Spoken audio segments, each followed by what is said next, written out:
back to my channel Kazana Reacts, where I learn all things Paradwit. Yo, helping I just share my Slovak Central European point of view. And in today's video, it's going to be almost like a follow-up or further exploration of the fashion industry in India. I'm a like when I've read that this is the most polluting industry, I wasn't too excited about it. And then there's an actually Indian video on how fashion industry is killing the world. So I wanted to explore it together with you. But before we jump into the video, please like this video and click on the subscribe button and turn on the notification. Thank you so much for your support. Okay, I feel let's go. इस image को ध्यान से देखिए। दूर से देखने पर लगेगा कि ये तो लैंडफिल है, कचरा है, बट ये कचरा नहीं, ये कपड़े हैं।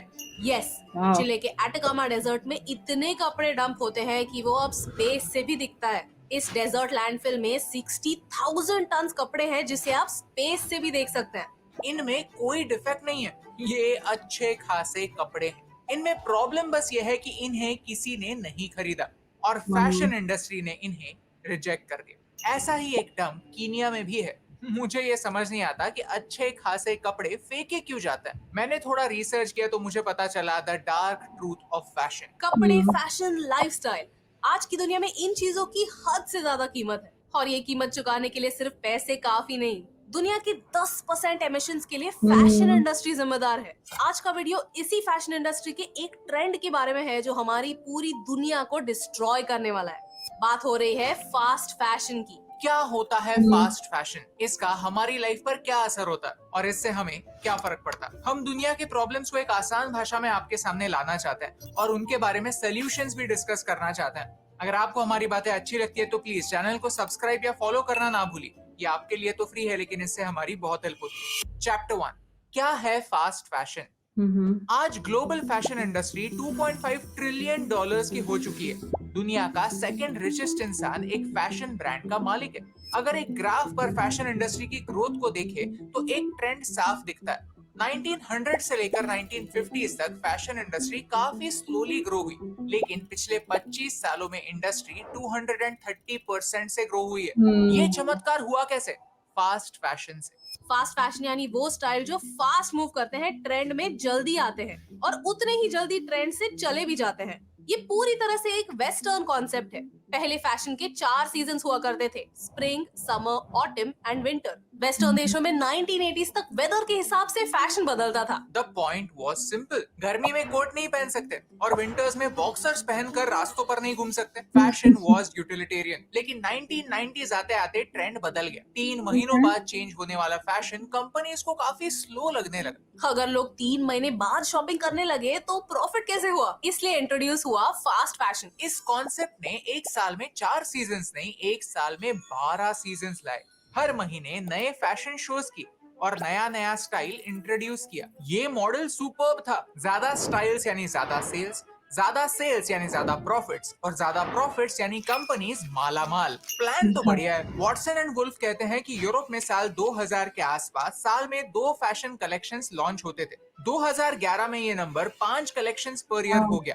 अब H&M जैसे ब्रांड्स 12 से 16 कलेक्शंस हर साल लॉन्च करते हैं और Zara जैसे ब्रांड्स तो 24 कलेक्शंस, यानी लिटरली हर 15 दिनों में फैशन बदलती है। लेकिन इस प्लान को सक्सेसफुल करने के लिए 2 चीजें इंपॉर्टेंट थी। एक कि मैन्युफैक्चरर्स कपड़े जल्द से जल्द बनाए और दूसरा कि कस्टमर्स कपड़े उतनी ही जल्दी डिस्कार्ड भी करें। आज इस सिस्टम की वजह से एक एवरेज अमेरिकन हर साल 30 किलोग्राम कपड़े कचरे में फेंक देता है। एक और स्टडी कहता है कि एक एवरेज अमेरिकन साल में 68 गारमेंट्स खरीदता है। हर साल 92 million ton textile waste generate होता है, जिससे 1700 टाइटैनिक शिप्स भर जाएंगी। और ये कपड़े कचरे में फेंके जा रहे हैं, इसलिए नहीं क्योंकि वो खराब है, ये कपड़े इसलिए फेंके जा रहे हैं क्योंकि वो फैशन में नहीं। And you know the worst part, जो कंपनीज ये कपड़े बनाती हैं वो इतनी इनसिक्योर होती है कि वो ये डिजाइन्स अपने राइवल के हाथ नहीं लगने देना चाहती, तो वो इन अनसोल्ड कपड़ों को जला देते हैं। कुछ साल पहले एक रिपोर्ट आई थी कि H&M, जो एक बड़ा फास्ट फैशन रिटेलर है, वो 2013 से हर साल 12 टन कपड़े जलाता है। क्यों? एक्सक्लूसिविटी मेंटेन करने के लिए। नया स्टॉक आए तब शेल्फ्स पर पुराने कपड़े ना दिखे, इसलिए ताकि लोगों को लगे कि उन्हें ये कपड़े अभी के अभी खरीदने हैं, नहीं तो वो आउट ऑफ फैशन यानी आउट ऑफ स्टोर चले जाएंगे। कई सारे ब्रांड न्यू क्लोथ्स भारत आते हैं सिर्फ श्रेड होने के लिए। Wow. ये शॉर्ट फिल्म देखिए, यहाँ पर ऐसा दिखाया गया है कि पानीपत में नए नए कपड़े आते हैं और Wow. लोग इन्हें श्रेड करते हैं ताकि उनसे धागा बन पाए। दुनिया में इतना सारा टेक्सटाइल वेस्ट या तो फेंक दिया जाता है या तो जला दिया जाता है। इसका Wow. पर्यावरण पर बहुत बड़ा इम्पैक्ट होता है जिसे course. यूजुअली छिपाया जाता है। चैप्टर 2, फास्ट से भी फास्ट फैशन। ओके, इस वीडियो के पहले चैप्टर में हमने देखा कि कैसे कुछ कंपनीज एक साल में 15-15 बार फैशन बदलती हैं, लेकिन एक कंपनी है जो इस ट्रेंड को एक और स्टेप आगे ले गई। ये कंपनी उसी देश से है जो दुनिया के सारे प्रॉब्लम्स की जड़ है। बात चाइना की हो रही है और इस कंपनी का नाम है शीन। अप्रैल 2022 में इस स्टार्टअप का वैल्यूएशन $100 बिलियन से भी ज्यादा था। 2021 में अमेरिका में ये ऐप अमेज़न से भी ज्यादा डाउनलोड हुआ। शीइन का बिजनेस मॉडल क्या है? शीइन एक चाइनीज कंपनी है, बस यही उसका बिजनेस मॉडल है। अगर आप चाइना को जरा भी समझते हैं तो आपके लिए शीइन को समझना जरा भी मुश्किल नहीं होगा। चाइना में डेटा प्राइवेसी है ही नहीं। शीइन इसी लूप होल को एक्सप्लॉइट करता है। शीइन इंटरनेट पर देखता है कि कौन से कपड़े ट्रेंड कर रहे हैं, फिर वैसे ही कपड़े सस्ते दामों में बनाता है और चाइना से ही सीधा वेस्टर्न देशों को बेचता है। कई छोटे डिजाइनर्स कहते हैं कि शीइन कंपनी ने उनके डिजाइन्स चुराए हैं। लेकिन कंज्यूमर्स को इससे फर्क नहीं पड़ता कि कपड़े डिजाइन किसने किए हैं, क्या ओरिजिनल डिजाइनर को उसकी मेहनत का फल मिल रहा है या नहीं। उन्हें बस इस बात से फर्क पड़ता है कि उन्हें कपड़े कितने सस्ते और कितने जल्दी मिलते हैं। That's it. लेकिन कपड़े सस्ते हैं इसका मतलब ये नहीं कि उसके पीछे कोई कॉस्ट नहीं। क्या आप आपके कपड़ों की सही कीमत जानते हैं? चैप्टर 3, आपके कपड़ों की कीमत। आपने नोटिस किया होगा कि पिछले कुछ सालों में कपड़ों की क्वालिटी बहुत ज्यादा खराब हो चुकी है। फास्ट फैशन वाली 100%. कंपनीज को ये पता है कि उन्हें फास्ट कपड़े बनाने हैं, टिकाऊ कपड़े नहीं। कपड़े लंबे टिकेंगे तो फिर आप उन्हें जल्दी बदलने के सोचेंगे नहीं।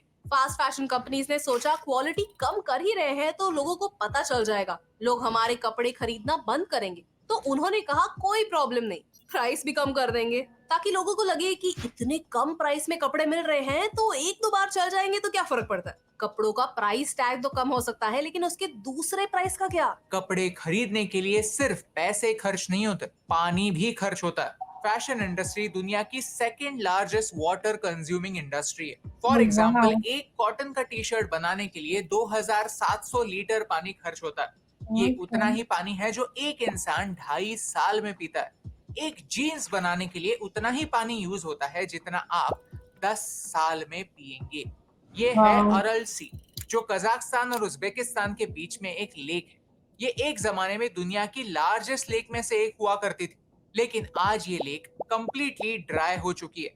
The reason is fast fashion. Cotton एक वाटर इंटेंसिव क्रॉप है, एक कैश क्रॉप है और कॉटन की खेती करने के लिए यहाँ के सारे पानी को इस्तेमाल किया गया है। कॉटन एक काफी नॉटी क्रॉप होता है, उसे वार्म कंडीशंस पसंद है, सनशाइन पसंद है, इसीलिए गर्म एरियाज में कॉटन बनता है। लेकिन at the same time cotton को बहुत सारे मॉइस्चर की भी जरूरत होती है, तो गर्म एरियाज जहाँ पहले ही पानी की कमी होती है वहाँ कॉटन बनता है। यहाँ चाइना के बाद इंडिया नंबर 2 पर आता है। सिमिलरली कॉटन तो व्हाइट होता है लेकिन आपके कपड़े अलग अलग कलर्स में आते हैं। कपड़े बनाना एक हाईली पोल्यूटिंग स्टेप होती है जिसमें वॉशिंग, ब्लीचिंग, डाइंग ऐसे कई सारे प्रोसेसेस होते हैं। डाइज हमारी दुनिया के लिए हानिकारक क्यों होते हैं? एक छोटा सा एग्जाम्पल देती हूँ। पानी के नीचे एक इकोसिस्टम होता है, पौधे होते हैं जिन्हें मछलियाँ खाती है और छोटी मछलियों को बड़ी मछलियाँ खाती हैं। कपड़े धोने पर आपने ऑब्जर्व किया होगा कि पानी कितना डार्क हो जाता है। अगर यही पानी बिना किसी प्रोसेस की वाटर बॉडीज में गया तो ये काला पानी वाटर बॉडीज को भी धीरे धीरे काला कर देता है, जिनसे सनलाइट प्लांट्स तक नहीं पहुंच पाता। प्लांट्स फोटोसिंथेसिस नहीं कर पाते और प्लांट्स की संख्या कम हो जाती है। प्लांट्स सिर्फ मछलियों का खाना नहीं होते, वो ऑक्सीजन भी देते हैं। पानी में होने वाले प्लांट्स कम हो जाते हैं तो पानी में होने वाला ऑक्सीजन भी कम होता है। टेक्सटाइल डाइज टॉक्सिक होते हैं, उनमें कार्सिनोजेंस होते हैं। डाइंग के प्रोसेस में 15 to 20% डाइज कपड़ों से बाइंड नहीं होते और पानी में मिक्स हो जाते हैं। ये वेस्ट वाटर कोई पीता नहीं लेकिन खाता जरूर है। क्या हम वेस्ट वाटर को खाते हैं? यस, क्योंकि ऐसा वेस्ट वाटर अक्सर इरिगेशन के लिए यूज होता है, यानी ये टॉक्सिन्स, ये कार्सिनोजेंस हमारे खाने के थ्रू हमारे ही बॉडी में पहुंचते हैं। एट द सेम टाइम जब कंपनीज ये कपड़े जलाते हैं तो उससे होने वाले एमिशंस भी हवा को दूषित करते हैं। आजकल मेजरली सारे कपड़े पॉलिएस्टर से बनते हैं जो एक मैन मेड फाइबर है। पॉलिएस्टर किससे बनता है? Crude oil. तो जब ये कपड़े जलते हैं तो इनडायरेक्टली वो क्रूड ऑयल जलाने जैसा ही होता है। बाहर से सुंदर दिखने के लिए हम अंदर से बर्बाद हो रहे हैं, यही सच है। Chapter 4 conclusion. Hmm. इस वीडियो का पॉइंट आपको शॉपिंग करने से रोकना नहीं है। ये सारे पैसे आपके पैसे हैं, आपने मेहनत से कमाए हुए पैसे हैं, तो इन्हें कैसे खर्च करने चाहिए ये बताने वाले हम कौन होते हैं। We should spend the money on things that matter to us, and if fashion matters to you, spend money on fashion. It is totally fine. लेकिन आपके कुछ छोटे से स्टेप्स आपका एनवायरमेंटल इम्पैक्ट कम कर सकते हैं, जैसे कि using your clothes for longer. अगर आप आपके कपड़े 6 से 9 महीनों के लिए ज्यादा यूज करते हैं तो आप उन कपड़ों की वजह से होने वाला एनवायरमेंटल डैमेज 30% से कम करते हैं, यानी 1/3। हमें टारगेट ये करना चाहिए कि अगर हम एक पीस ऑफ क्लोथ 10 बार यूज करते हैं तो उसे 14 बार 15 बार यूज करना सीखें। नॉर्मलाइज रिपीटिंग क्लोथ्स रिपीट करना फैशन इंडस्ट्री में एक क्राइम माना जाता है, लेकिन इस वीडियो के बाद आपको समझ जाएगा कि कपड़ों को रिपीट करना ही सही बात है। ओके, तो हम क्या कर सकते हैं? चलिए कपड़ों को डोनेट करते हैं। गूंज एक एनजीओ है जो पुराने बेडशीट से सैनिटरी नैपकिन्स बनाता है, जो रूरल एरियाज में बांटे जाते हैं। एट द सेम टाइम वो रूरल एरियाज में क्लॉथ फॉर वर्क प्रोग्राम चलाते हैं, जहां वो श्रम के बदले कपड़े देते हैं। गूंज के कई कलेक्शन सेंटर्स देश भर में हैं। आप गूंज की वेबसाइट पर जाकर आपका नियरेस्ट कलेक्शन सेंटर ढूंढ सकते हैं। अगर आपके पास पुराने शूज या फिर स्पेशली स्पोर्ट्स शूज हैं, तो फिर आप उन्हें ग्रीन सोल को डोनेट कर सकते हैं। ग्रीन सोल पुराने जूतों से चप्पल बनाते हैं और वो गांवों में बच्चों को डोनेट करते हैं। हम खुद कई सालों से गूंज और ग्रीन सोल को डोनेट करते आए हैं। हमने ग्रीन सोल के बारे में कुछ साल पहले एक वीडियो भी बनाया था। At the same time embrace repairs. Her area में वो एक कोई इंसान रहता है जो कपड़े रिपेयर करता है, चाहे वो छोटे छोटे टेयर्स हो या फिर इलास्टिक को रिपेयर करना। भारत की प्रथा यही है कि हर एक चीज को रीयूज करना। Basically we just have to do what our families always used to do. You see, ऐसे ही कुछ ओकेजन्स होते हैं जहां पर हमें इंडियन होने पर गर्व महसूस होता है। ये वैसा ही मोमेंट है। क्योंकि आप अमीर हो या गरीब, हम कपड़े कचरे में नहीं फेंकते। हम हमारे कपड़े कचरा कलेक्ट करने वाली आंटी को देते हैं। क्योंकि हमें पता है कि अगर कपड़े हम पहनने वाले नहीं, इसका मतलब ये नहीं कि वो कपड़े वेस्ट हैं। आप अमीर हो या गरीब, हमारे कल्चर में कपड़ों को फेंकना है ही नहीं, and I am proud of that. हमारी नानी दादी पुराने कपड़ों से ब्लैंकेट्स बनाते थे, या फिर बाथरूम के बाहर वो फ्लोर मैट्स वो भी बनाते थे। आज हमें इस एटीट्यूड को अपनाने की जरूरत है। टेक्सटाइल इंडस्ट्री पूरी दुनिया में फैल चुकी है। ओवरऑल ये इंडस्ट्री हर साल $1 ट्रिलियन जनरेट करती है। दुनिया के 7% एक्सपोर्ट्स कपड़े ही होते हैं, और पूरी दुनिया में 3.5 करोड़ लोगों को ये इंडस्ट्री एम्प्लॉयमेंट देती है। टेक्सटाइल इंडस्ट्री इंपॉर्टेंट है, तो किसी भी इंडस्ट्री को एक झटके में ईविल कह देना सही नहीं। लेकिन हमें ये समझना होगा कि आज जिस लाइफस्टाइल को इस इंडस्ट्री से जुड़े हुए ब्रांड्स प्रमोट करते हैं, जैसे फास्ट फैशन को हमारी लाइफ का हिस्सा बनाते हैं, और जैसे जानबूझकर ऐसे कपड़े बनाते हैं जो ज्यादा समय के लिए ना टिके, ये गलत है और इसका इम्पैक्ट पूरी दुनिया पर हो रहा है। एक ऑल्टरनेटिव ये है कि आप एक्सपोर्ट सरप्लस स्टोर से खरीदो। जब बड़ी बड़ी ब्रांड्स भारत से अपने कपड़े बनवाते हैं तो ऑर्डर क्वांटिटी से थोड़े ज्यादा ही बनते हैं, और उनमें से ब्रांड सिलेक्ट करता है और कुछ पीसेस बच जाते हैं। कुछ पीसेस में कोई माइनर डिफेक्ट होता है या फिर वो क्वालिटी चेक पास नहीं करते। मैंने ऐसे कपड़े खरीदना स्टार्ट किया है, because rather than getting destroyed they getting used. मेरी एक फ्रेंड डिफेक्टिव साड़ी से ऐसे बंटिंग्स बनाती है जिसे हमने स्टूडियो डेकोरेट करने के लिए यूज किया है। हमने जब हमारा ये फॉलोइंग लव मर्च बनाया, at that time we made sure कि ये सारे टी शर्ट्स रिसाइकल्ड कॉटन से ही बने। इसे हम न्यूट्रलिटी कहते हैं। इस एक टी शर्ट से 2700 लीटर पानी और 6 प्लास्टिक की बोतल समंदर में जाने से बचती हैं। अगर आप हमारे इस एफर्ट को सपोर्ट करना चाहते हैं तो नीचे दिए लिंक पर क्लिक कर सकते हैं और हमारी ये टी शर्ट्स खरीद सकते हैं। आप सोल्यूशन का हिस्सा बन सकते हैं, क्योंकि ऐसी ही छोटी छोटी बातें होती है जिनसे हम सोल्यूशन का हिस्सा बन सकते हैं। इस दुनिया को 1% ही क्यों ना हो बेहतर बना सकते हैं। Okay, so I believe this is it for today's video from their end. Obviously, I knew about the industry and how bad it is for the environment in general, the worst. I think that this video, at least for me, put a lot of things into maybe perspective, but just like my, I guess, thoughts on the industry and everything got, surfaced back. And I think that the number one thing when it comes to fashion is that, or the industry, that it is obviously like, it's just so strange that we as a species, humanity, we've come such a long way, but such a little as well, because we focus on profit, at least in the West. I know maybe it's tiny bit different in in India, as you keep saying that it's not quite like that here, but in the West it's all about the profit, right? All about growth, all about money making, and on the top you have advertising industry.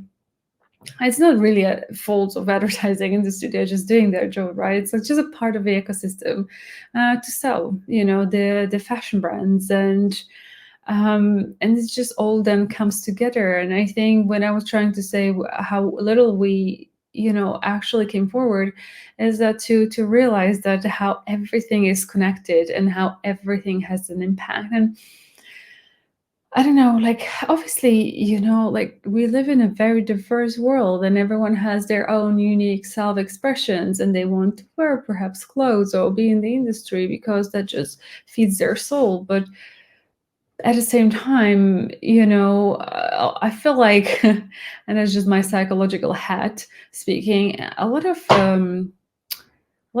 people that I don't know, and please do not judge me for that statement. It's just my wild conclusion. I feel like when you are like insecure person and you need to you have some mental health issues that are not being treated, you're finding different outlets of how to express yourself, because I don't know, on so many different accounts you're being judged, and one of them could be fashion.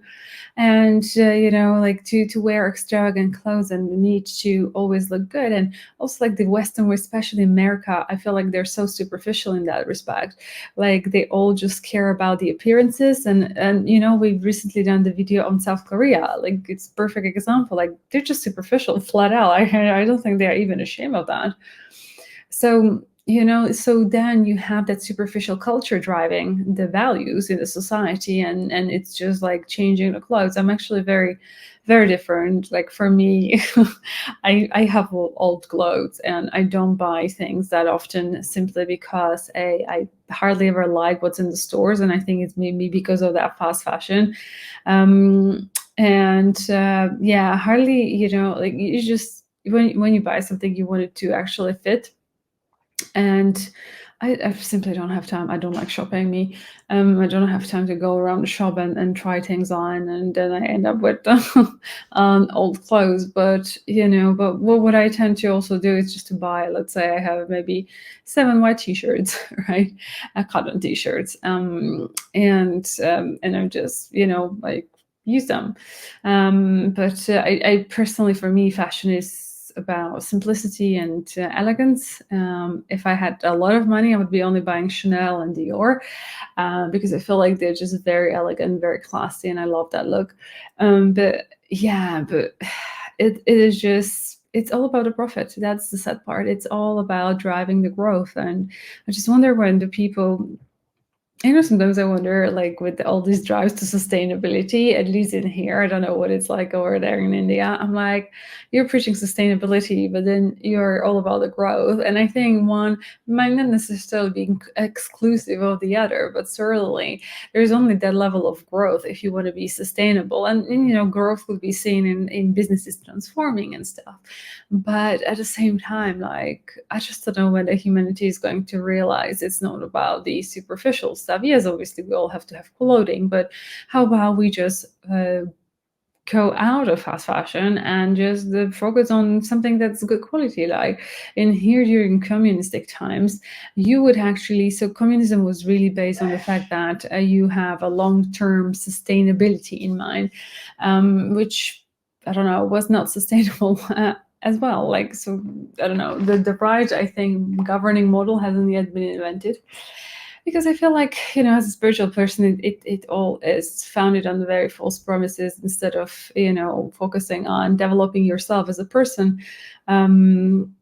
It's focused on completely different things. And I think until that is being changed in the whole world and the society, it's never going to change. That's just my point of view. And imagine like all the aliens looking at us from different planets. They're thinking like, look at the humanity. What a silly species. They are focusing on all the wrong things. And it's interesting that in societies that preceded us, obviously there was trade, there was money, and it's a matter of exchange, but I think the main thing was always about developing yourself as a person on a spiritual level, which I think is the most important things, because it puts a lot of things into perspective, changes your values, etc. And you would simply stop supporting brands like that. Like, let's say, like brands like Zara did do 26 collections, was it right in the video? Mental. And you know, like when you are, I feel like spiritually evolved, you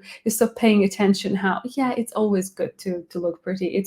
It's always nice to get compliments. I love your clothes, or you look so good in that. I mean, yes, we do need that as humans as well, but man, like that's just not what life is about. And I feel like there is a lot of healing and personal growth that really needs to happen all over the world for this to change. And I doubt before it change, before people start coming to the real kind of values and importance of things, and start to understand the ecosystem and how we all are connected, and how, you know, they've shown in the video how the sewage from the clothes just gets transferred to what you eat. Like when people, they're perhaps working in a high fashion, perhaps don't even know that. Maybe they do, maybe they don't. But even if they do in the West, perhaps they would be like, it does not affect me.